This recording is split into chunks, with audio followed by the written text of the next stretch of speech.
मंजिल पाने का सही वक्त प्रारंभ होने जा रहा है। क्या ये बात सही होगा? क्या अभी शनि और राहु का तांडव जो मचने जा रहा है, इसके इस खेल में हम अपने मंजिल को प्राप्त कर पाएंगे? आज इसी बात को हम समझने जा रहे हैं। एक ऐसा समय प्रारंभ होता है 3 अक्टूबर सन 2024 को, जिस दिन ग्रहों के जो कर्म दंड नायक माना जाता है शनिदेव, ये आपके दसम भाव पर अपने नक्षत्र का परिवर्तन करा जाएंगे। ये एक ऐसे नक्षत्र पर जा रहे हैं, सद्भिषा नक्षत्र, जो कि राहु का नक्षत्र होगा। और राहु इस समय पर आपके लाभ के घर पर विद्यमान है।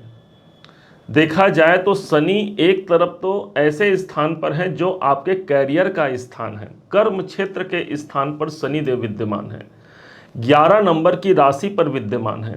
काल पुरुष की कुंडली में 11वां स्थान इनकम का होता है, लाभ का होता है, अर्थात हमारी इच्छाओं की पूर्ति का होता है। और दूसरे तरफ ये शनिदेव हमारी इच्छाओं को तो बढ़ा दे रहे हैं, लेकिन दूसरे तरफ यहाँ शनिदेव धीरे चलने वाले ग्रह हैं। इस कारण से उन इच्छाओं को हम पूरा होते हुए नहीं देख पा रहे हैं।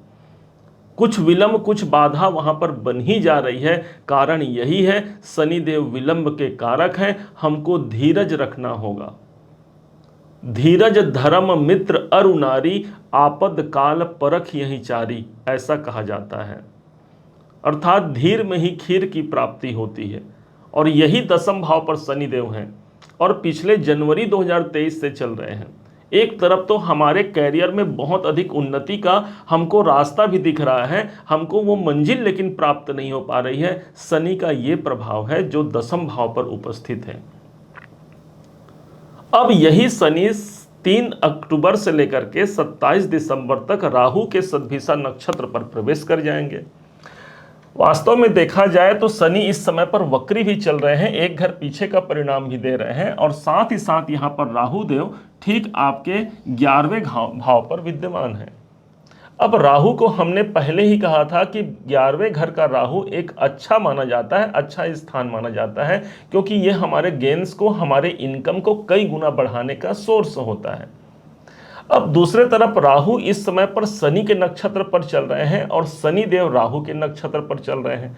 दोनों ग्रहों के बीच एक अनुबंध बनता है, एक एग्रीमेंट होता है कि हम दोनों एक दूसरे के अनुसार कार्य करेंगे। यथा राहु तथा शनि, अर्थात सबसे ज्यादा जो ज्योतिष में बात होती है शनि और राहु की, यही अब तांडव मचाने की स्थिति पर कायम है।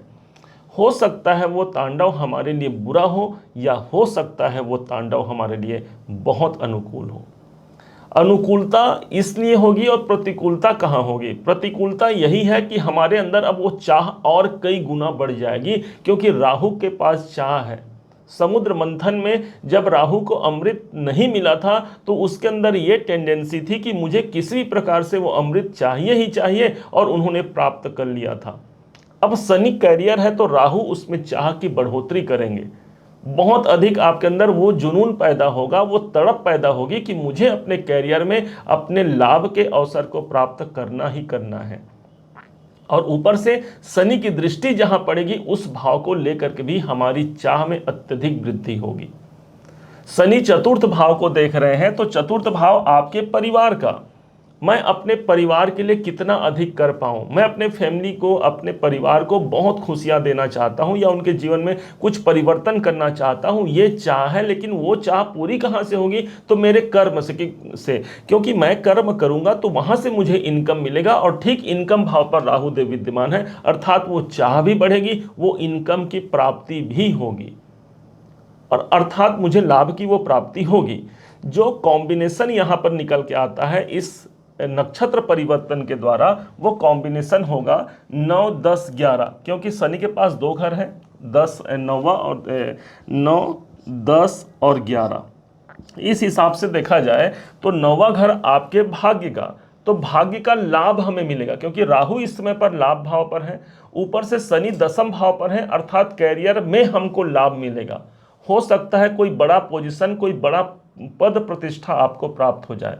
हो सकता है नौकरी में आपका कोई बड़ा इंक्रीमेंट भी यहाँ पर हो जाए, तो कोई बड़ी बात नहीं होगी, क्योंकि राहु इस समय पर इनकम भाव पर ही तो प्रभावित रहेंगे, यही का ही तो रिजल्ट देंगे। अर्थात 9, 10, 11 का कॉम्बिनेशन मिला, जो कैरियर के लिए एक सबसे अच्छा कॉम्बिनेशन माना जाता है।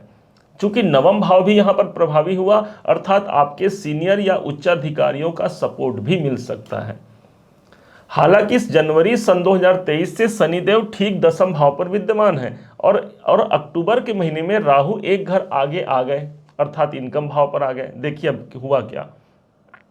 यदि नाड़ी ज्योतिष के अनुसार नाड़ी लिंक बनाया जाए तो शनि और राहु का कार्य यहां पर दिखता है। शनि आपका कैरियर है और राहु बोलता है चेंज करो, परिवर्तन करो, आगे बढ़ो, आगे बढ़ो। और वो प्रवृत्ति हमारे अंदर आई, अर्थात जो हम वास्तविक में जो कार्य कर रहे हैं, यदि उस कार्य में संतुष्ट हैं तो कोई आवश्यकता नहीं है इस राहु की प्रवृत्ति को स्वीकार करने का। और यदि उस कार्य से हम संतुष्ट नहीं हैं, थाली हमारे सामने भोजन की आ गई है और यदि उसके बाद भी हमारे मुख तक वो निवाला नहीं जा रहा है, तब हमको प्रयास करने की आवश्यकता है, लेकिन वो भी धीरज के साथ, धीर के साथ। कहा जाता है धीर में ही खीर है, खीर बनने में समय लगता है, उसी प्रकार से शनि को अपना प्रतिफल देने में समय लगता है। और उस समय को दूर करने के लिए अब ये राहु के ही नक्षत्र पर प्रवेश कर रहे हैं, जो पहले कर चुके थे, अब पुनः फिर से वक्री होने के कारण फिर से वो राहु के नक्षत्र पर प्रवेश करेंगे। इस समय पर जो सबसे सटीक उपाय करना है आपको, उसका बड़ा ध्यान दीजिएगा। अपने कोई कार्य को आपको सीक्रेट रखना है, गुप्त रखना है अपने कार्यों को, क्योंकि शनि यहां पर एक ऐसा ग्रह है कि जो हमारा कर्म है, और राहु सीक्रेट को मेंटेन करता है, अर्थात कुछ गुप्त स्थान को, गुप्त कार्यों को मेंटेन करता है राहु। यदि हमने अपने कार्यों को, अपने किसी प्लान को गुप्त रख लिया, तो इस कॉम्बिनेशन का आपने लाभ उठा लिया। दूसरे तरफ से यह भी देखा गया है कि शनि काला है और राहु जादू है, तो ऐसा हमको कभी कभी अनुभूति हो सकता है, या वास्तव में ऐसा हो सकता है कि किसी के नज़र दोष के कारण भी हमारे कार्य क्षेत्र में या हमारे किसी अनुकूल स्थिति को जो हम प्राप्त करना चाहते हैं, कोई लाभ प्राप्त करना चाहते हैं, या फिर कौटुंबिक जीवन को अच्छा करना चाहते हैं, या फिर सामाजिक प्रतिष्ठा प्राप्त करना चाहते हैं, ऐसा हमें लग सकता है कि किसी की नज़र लग गई है, शायद इसी कारण से मैं आगे बढ़ नहीं रहा हूँ। या जब भी कोई आप काम करना जाएंगे, यहां पर शनि राहु अर्थात वो काले जादू का एक प्रभाव देखने को भी यहां पर मिलेगा। अब कैसे इस कॉम्बिनेशन में ही हम सफलता के श्रेष्ठ मुकाम को प्राप्त करें? गोचर के अनुसार यहां पर भाग्य का साथ, कैरियर में उन्नति और लाभ के अवसर बनते हैं, लेकिन उसके बाद भी हमको उपाय करने की आवश्यकता यदि पड़ती है तो हमें करना होगा, एक सूखा नारियल लीजिएगा और 10 बादाम लीजिएगा, इन दोनों को ले जा करके पानी में विसर्जित कर दीजिएगा, जल प्रवाह कर दीजिएगा। दूसरा उपाय सबसे महत्वपूर्ण होगा, भगवान शिव शंकर पर रुद्राभिषेक करना सबसे अच्छा उपाय है। स्वयं घर में शिवलिंग यदि है तो उसी पर जल अर्पण करना। मंत्र आप यजुर्वेद के मंत्र किसी ब्राह्मण को बुला करके भी रुद्री का पाठ करा करके उसका भी अभिषेक करा सकते हैं, विशेषतर सोमवार के दिन। तो इससे ये कॉम्बिनेशन जो हमको एक ऐसे आकांक्षाओं की ओर ले जा रहा है, एक ऐसी इच्छाओं की ओर ले जा रहा है जो सही नहीं है, उस इच्छाओं को रोक करके एक सही डायरेक्शन में हमको निर्देशित करेगा, जो हमारे कैरियर और जो वास्तविक जो लाभ हमको प्राप्त होना है उस तरफ हमको खींच करके ये ले जाएगा। और इसी गोचर के दौरान एक बड़े इवेंट को, बड़े सफलता को आप अगले 3 महीने में, क्योंकि ये गोचर का प्रभाव 27 दिसंबर तक है, तो अगले 3 महीने में इसे आप देख पाएंगे। एक बड़े मंजिल की शुरुआत, एक बड़े मंजिल को प्राप्त इस समय पर आप कर पाते हैं। उम्मीद है आप सबने इसे समझा है, आप सबने इसे जाना है।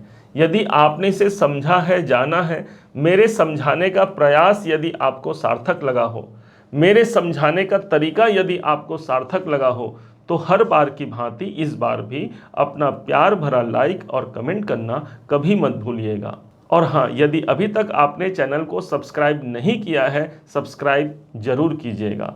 पुनः एक बार फिर आप सभी का दिवस बहुत मंगलमय हो, इन्हीं शुभकामनाओं के साथ जय श्री राम।